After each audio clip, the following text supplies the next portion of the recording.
Yes. I mean, I really wasn't a fan. I haven't watched a lot of Alabama games, like I say, being right there in Tallahassee. But I watched them play the '98 year once they started recruiting me, and that was the first year that Charlie Stubbs got here, and they was just throwing the ball all over the field, and I was like, wow. I mean, I can go, and I have an opportunity to play right away, and I also knew that it was about, I think it was 3 or 4 senior receivers that was going to leave. I knew Freddie Millens and Jason McCallie and Sam Collins was coming back, and but in a 4 or 5 wide set, you're gonna need more than 3 guys. So I knew the opportunity was wide open for me. Did Spurrier recruit you? Oh yes, he did. He did. He recruited me pretty hard. What were your impressions of Steve Spurrier? It was okay up until on my recruiting visit. I mean, I got down on me and my parents, and the trip was going okay until I had to sit in his office, and he put a little pressure on me, and I really wasn't ready to commit, and he wanted me to commit. He told me he was only going to sign 1 receiver, which he did. After I told him I wasn't ready to commit, he kind of told me, really, you can go home.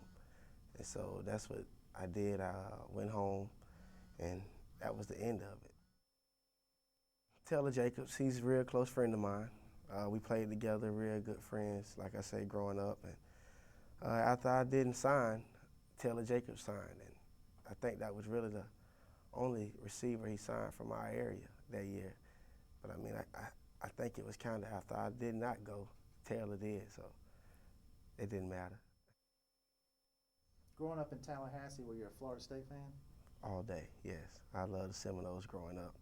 Uh, just watching Deion Sanders and all those guys coming along, Terrell Buckley. I was a defensive back guy then, so I was a big Deion Sanders fan. The Florida State-Florida rivalry is pretty big too, isn't it? Oh, yes, it is. But, I mean, growing up around in Tallahassee and watching those guys, the Iron Bowl has it beat by a whole lot. Wow, no, it's tough. I mean, like I said, this place is rich, and I mean, you got to know what you're getting yourself into when you come in. I mean, it's not like going to BYU. It's not like going to Arkansas, but I mean, this place is different. I mean, if I tell everybody all over again, they ask me all the time, all the coaches and everything we've been through.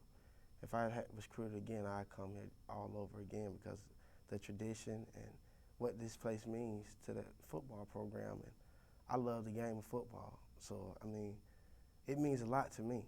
And when it means a lot to the fans, that just makes me play harder. That means because I'm not a selfish guy, I'm going to go out there. I know I got 90,000 fans in Bryant-Denny, millions watching with the Alabama hat on. So, I mean, you can't be selfish and come to this place because it means a lot more to you, not to yourself, but to others as well. Was there somebody on the team that was a prankster or a jokester? I mean, if something happened, that's who y'all looked at. Oh man, yeah, we had a lot of comedians now. They all thought they was comedians, but I would say Chris Samuels had a lot of jokes, and Gerald Dixon as well. He was a real funny guy, so because everyone always picked on Gerald, so that was his way. He always got on everybody before they got on him. And I came in with the confidence and the swagger that I was going to play right away. I mean, I was going to let the coaches make the decision, but I was just going to give it all I had and wasn't going to take anything for granted. We had Tim Bowens, he was a senior, but he banged his shoulder the week before, so he didn't. Right before the game, they decided, and then right before the game as well, a couple hours before the game, Shamar Buchanan, he had got into a little trouble, and right before the game, they told him he couldn't play. So that was 2 receivers. Now I went from 4 to 2 quick, and actually, I mean, it was Coach Stubbs. I remember Coach Charlie Stubbs, the offensive coordinator, and Coach Sweeney, the receiver coach. They came and talked to me. They said, AC, we're going to need you to start today, and you got to step it up. And so, I mean, it wasn't no time to turn my back. I had 65 other guys depending on me, so it was either step up or I don't know. I came to play football. I mean, I love the game, and growing up, I have a father that played, and both of my brothers played. I mean, football is in me, so I mean, I was just ready to come here and compete and get me a job, and whatever I had to do that what I was willing to lay it on the line. Our senior leadership was awesome. Chris Samuels, Sean Alexander, Cornelius Griffin, all those guys was amazing. I mean, and still to this day, I talk to them. But those guys, I remember they came into that locker room, and you can just see the look on their face as don't say nothing to me. But when we got to practice that next week, they came. They didn't really say much, but you can just see it in their work that they was business. And young guys either come along or get off the boat. So I was willing to get on the boat.